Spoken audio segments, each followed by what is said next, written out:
La Chapelle Blanche, un conte de Jules Lemaître.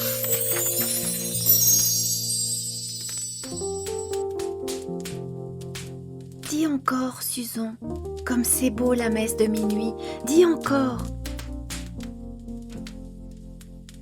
C'était la veille de Noël. Les parents de Pierrot venaient de rentrer des champs. La femme trayait les vaches, l'homme rangeait ses outils dans la grange, et Pierrot, en attendant le souper, était assis sur son petit escabeau, au coin de la grande cheminée de la cuisine, en face de sa sœur Suzon. « Dis encore, Suzon, comme c'est beau !»« Oh !» fit Suzon. « Il y a des cierges tant et tant qu'on se croirait en paradis. Et puis on chante des cantiques si jolis. Et puis il y a l'enfant Jésus habillé de belle harde. Oh, belle, et couché sur la paille. Et la Sainte Vierge en robe bleue. Et Saint Joseph avec son rabot tout en rouge. Et puis les bergers avec beaucoup de moutons. » Suzon avait été l'autre année à la messe de minuit. Et peut-être croyait-elle y avoir vu tout cela. Pierrot l'écoutait d'un air de ravissement. Et quand elle eut fini, « Je veux aller à la messe de minuit. »« Tu es trop petit, » fit la mère qui rentrait. « Tu iras quand tu seras grand comme Suzon. »« Je veux !» dit Pierrot en fronçant les sourcils. « Mais mon pauvre petit gars, l'église est trop loin et il neige dehors.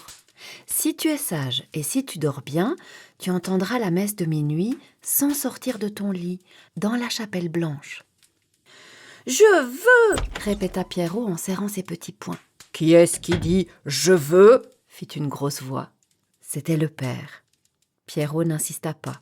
« Suzon, va coucher ton petit frère. » L'enfant couché et bordé, Suzon ferma les rideaux de la couchette. Pierrot ne s'endormit point. Il écoutait le va-et-vient de ses parents dans la cuisine. Enfin, il entendit qu'on sortait, qu'on fermait les portes, puis le silence. Alors Pierrot descendit de sa couchette. Il chercha ses hardes dans l'obscurité. Ce fut un long travail. Il trouva sa culotte et sa blouse, mais point son gilet de tricot. Il s'habilla comme il put et passa sa blouse à l'envers. Et quoique ses petits doigts se fussent donné beaucoup de peine, aucun bouton n'était dans sa boutonnière. Il ne peut trouver qu'un de ses bas, et, à côté contre le mur, il l'enfila tout de travers, le talon faisant une bosse, de sorte que le pied mal chaussé n'entrait qu'à moitié dans l'un des petits sabots de frêne, et que le petit pied nu jouait dans l'autre sabot. À tâtons, boitillant et sabotant, il découvrit la porte de la chambre, puis traversa la cuisine qu'éclairait par la croisée sans rideau la froide lueur de la nuit neigeuse. Brusquement, il se trouva dehors, dans la blancheur profonde et glacée. La maison des parents de Pierrot était blottie à l'écart, à 500 toises de l'église. On suivait d'abord un chemin bordé de vergers, puis on tournait à droite, et l'on avait devant soi le clocher du village. Pierrot, sans hésiter, se mit en marche. Tout était blanc de neige, la route, les buissons et les arbres des clos. Et la neige tourbillonnait dans l'air comme la balle légère que secoue un vent. Pierrot enfonçait dans la neige jusqu'aux chevilles. Ses petits sabots s'alourdissaient de neige. La neige poudrait ses cheveux et ses épaules. Mais il ne sentait rien, car il voyait au bout de son voyage, dans une grande lumière d'or, l'enfant Jésus et la Vierge, et les rois mages, et les anges qui ont des étoiles dans leurs mains. Il allait, comme attiré par la vision. Mais déjà il marchait moins vite. La neige l'aveuglait. Elle emplissait de sa ouate le ciel entier. Il ne reconnaissait rien, il ne savait plus où il était. Maintenant ses petits pieds pesaient comme du plomb. Ses mains, son nez, ses oreilles lui faisaient grand mal. La neige lui entrait dans le cou et sa blouse et sa chemise étaient toutes mouillées. Une pierre le fit tomber. Un des sabots le quitta. Il le chercha longtemps de ses mains gourdes, à genoux dans la neige. Et il ne voyait plus l'enfant Jésus, ni la Vierge, ni les rois mages, ni les anges porteurs d'étoiles.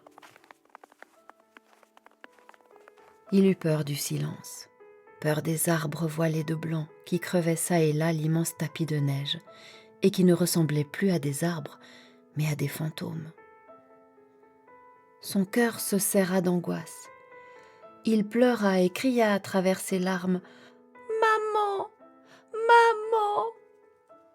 La neige cessa de tomber. Pierrot, en regardant tout autour de lui, aperçut le clocher pointu et les fenêtres de l'église, toutes flambantes dans la nuit. Sa vision lui revint, et la force et le courage. Là, c'était là la merveille désirée, le beau spectacle de paradis. Il n'attendit pas le tournant du chemin, mais il marcha tout droit vers l'église illuminée.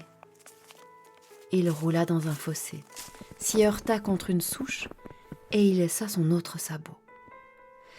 À travers champs, clopin-clopant, l'enfant se traîna, les yeux fixés sur la lueur. Et comme il allait toujours plus lentement, le chapelet de petits pas qu'il laissait derrière lui s'égrenait toujours plus serré dans l'immensité blanche.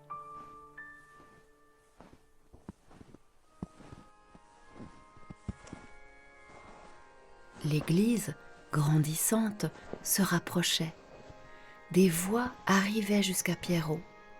Les mains en avant, les yeux dilatés par l'extase. « Venez, divin Messie !» Soutenu seulement par la beauté de son rêve plus proche, il entra dans le cimetière qui entourait l'église. La grande fenêtre ogivale étincelait au-dessus du portail. Là, tout près, quelque chose d'ineffable s'accomplissait. Les voix chantaient. Petit Pierre allait en trébuchant, de tout ce qui restait de force à son petit corps épuisé, vers cette gloire et vers ces cantiques. Tout à coup, il tomba, au pied d'un buis encapuchonné de neige.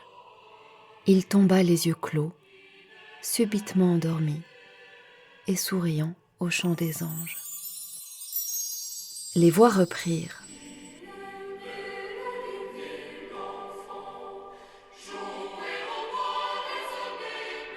Au même moment, la descente molle et silencieuse des blancs flocons recommença. La neige recouvrit le petit corps de ses mousselines lentement épaissies. Et c'est ainsi que Pierrot entendit la messe de minuit dans la chapelle blanche.